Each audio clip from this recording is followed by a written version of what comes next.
ہماری زمین میں جو لیئرز ہیں اس کا ذکر، اوزون لیئر اور ساری یہ جتنی لیئرز ہیں ان کا ذکر مولا علی نے بہت پہلے کیا ہوا ہے. یا معاشر الجن والانس ان استطعتم ان تنفذوا من اقطار السماوات والارض، اقطار السماوات، لیئرز آف دی اسکائز، آسمان کی قطاریں، لیئرز آف دا اسکائز. مولا علی اس وقت کہہ رہے ہیں کہ میں زمین کے راستوں کو جتنا جانتا ہوں اس سے زیادہ آسمان کے راستوں کو جانتا ہوں. ایک اور مولا علی کا فرمان ہے نہج البلاغہ میں، آپ فرماتے ہیں کہ آسمان سے آنے والی تصویروں اور آوازوں کو تم اپنے گھر میں دیکھو گے اور اس کے لیے تم ایک چیز استعمال کرو گے، یقال لہو انتنا، تم اس کو اینٹینا کہو گے. اب وہ اینٹینا سیٹلائٹ کا اینٹینا ہو، اب وہ اینٹینا جو ہے وہ پہلے جیسے فون کے اندر یا اب جو وہ فون کے اندر اینٹینا تو ہوتا ہے نا، لیکن اب وہ چھوٹے ٹرانسمیٹر کی صورت میں، پہلے وہ باہر ہوتا تھا وہ اندر چلا گیا. اب اصل میں اس اینٹینا کی اصل جو 1400 سال پہلے اینٹینا اور اس کے سلسلے کو مولا علی نے بیان کیا ہے نا. یعنی ان کا جو ہے نا وہ تھنکنگ، مولا علی جو ہے نا وہ پاور آف تھنکنگ کے اوپر، سوچ کے اوپر. اللہ بھی تو کہتا ہے نا قرآن پاک جو ہے وہ لیایات اولی الالباب، کہ عقل والوں کے لیے ہی نشانیاں ہیں. تو تھنکنگ، آپ صرف ایک چیز کو دیکھیے، قرآن پاک میں اللہ کہتا ہے نا کہ ہم نے آدم اور اس کی بیوی کو کہا اہبطوا، نیچے اتر جاؤ، نیچے اتر جاؤ، نیچے گر جاؤ نہیں، اتر جاؤ. اتر جاؤ تو اس کا مطلب ہے کوئی نہ کوئی میڈیم، کوئی نہ کوئی پورٹل، کوئی نہ کوئی راستہ تو ہوگا نا جس سے حضرت آدم اور اما حوا نیچے آئے، پھینکے تو نہیں گئے. پھر حدیث میں ہے کہ اللہ کے تخت کے نیچے سے 4 دریا گزرتے ہیں اور وہ جو ہے نا وہ ایڈن گارڈن سے زمین پہ آتے ہیں، جن میں یوفریٹیز، نائل، فرات میں سونے کے پہاڑ کا ذکر کسی حدیث ہے وہ پوری ایک اس کے اوپر. پھر کبھی زندگی رہی تو یہ ضرور بتاؤں گا کہ فرات میں وہ جو سونے کا پہاڑ نکلے گا اس کے اوپر لڑائی ہوگی، اس کی وجہ کیا ہے، کیوں وہاں پہ اتنی طاقتیں، کیوں وہاں ہوگی. پورٹلز کے اوپر فی الحال رہتا ہوں کہ پورٹلز جو تھے وہ اس کا ذکر مولا علی علیہ الصلوۃ والسلام کر رہے ہیں. آج ہم جدید سائنس میں جو بات کرتے ہیں، یعنی ریکی، سمدا، NLP، فلاں سب کچھ، تو اصل میں یہ سارا کچھ ہے کیا؟ آپ کے تصور کی معراج کا نام مراقبہ اور مکاشفہ ہے. یعنی آپ کا تصور اتنا پکا ہو جاتا ہے کہ آپ اپنا پیغام دوسروں تک پہنچا دیتے ہیں. ٹیلی پیتھی. آپ کا تصور اتنا پکا ہو جاتا ہے کہ آپ چیزوں کو ٹیلی پورٹ کر لیتے ہیں. آپ کا تصور اتنا پکا ہو جاتا ہے کہ آپ ایک جگہ سے دوسری جگہ پہنچ جاتے ہیں. ہیپنوٹائز. ٹھیک ہے، یہ سارا کچھ ہو جاتا ہے نا، اپورٹس ہے، ریکی ہے، سمدہ ہے.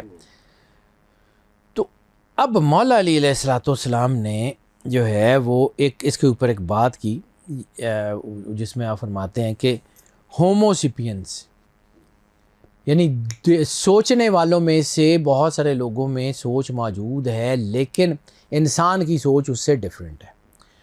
پوری دنیا میں انسان کی تاریخ میں سب سے پہلے جس شخصیت نے دماغ کے حصوں کا ذکر کیا ہے، سیریبرم اور سٹیم آف دا مائنڈ، حضرت علی رضی اللہ عنہ، مولا علی علیہ الصلوۃ والسلام، جنہوں نے دماغ کے 2 کروں کا ذکر کیا، لیفٹ ہیمسفیئر اور رائٹ ہیمسفیئر کا. مولا علی کے سوا کوئی بندہ نہیں ہے. اور اس دور میں جس وقت دماغ کا آپریشن نہیں ہوا، دماغ کا پہلا آپریشن، پہلا کامیاب آپریشن 800 سال بعد ہوا ہے رسالت مآب. سرور انبیاء صلی اللہ علیہ وآلہ وسلم کے 800 سال بعد ابو القاسم الزہراوی نے برین ٹیومر کا کامیاب آپریشن کیا. مولا علی علیہ الصلوۃ والسلام اس کے اوپر، یعنی ابو علی سینا جب دماغ کے اوپر بات کرتا ہے تو وہ سارا مولا علی کو کوٹ کرتا ہے.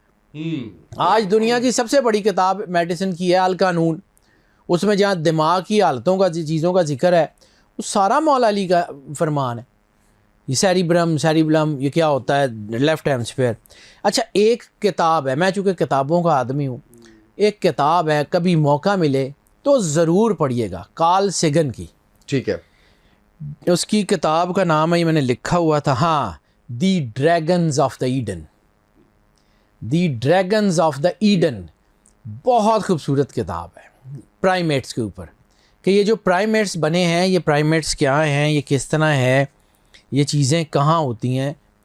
اور یہ پرائمیٹس جو تھے ان کا سوچنے کا فرق کیا ہے.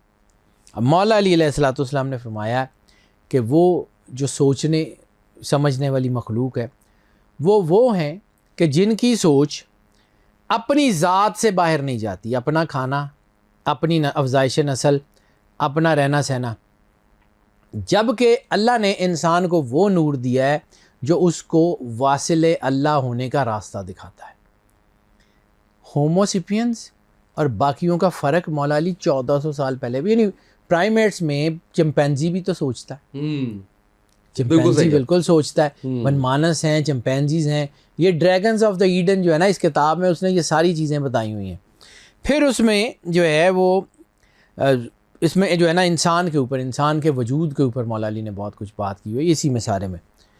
اب آ جاتے ہیں ایک قرآن پاک میں ایک آیت ہے، میں اس کا ذکر کر کے پھر آگے چلتا ہوں کہ مولا علی علیہ الصلوۃ والسلام کے فرمان میں اس کی ساری کے اوپر کیا بات کی ہوئی ہے، کیسے ہوتی ہے. کیونکہ میں روک کے بات اس لیے کر رہا ہوں کہ اگر میں اس کو فلو میں لے جاؤں گا نا تو سمجھ ہی نہیں آئے گا. ہاں، سورہ آل عمران 190 191 آیت ہے کہ بے شک آسمان اور زمین کی پیدائش، رات اور دن کے بدلنے میں عقل والوں کے لیے نشانی ہے، اور وہ لوگ جو اٹھتے، بیٹھتے اور لیٹتے اللہ کا ذکر کرتے ہیں اور آسمان اور زمین کی تخلیق پہ غور کرتے ہیں، کریشن پہ غور کرتے ہیں. یعنی پرائمیٹس جو ہیں وہ اس کے اوپر غور نہیں کرتے یہ بنا کیسے، یہ ہوا کیسے.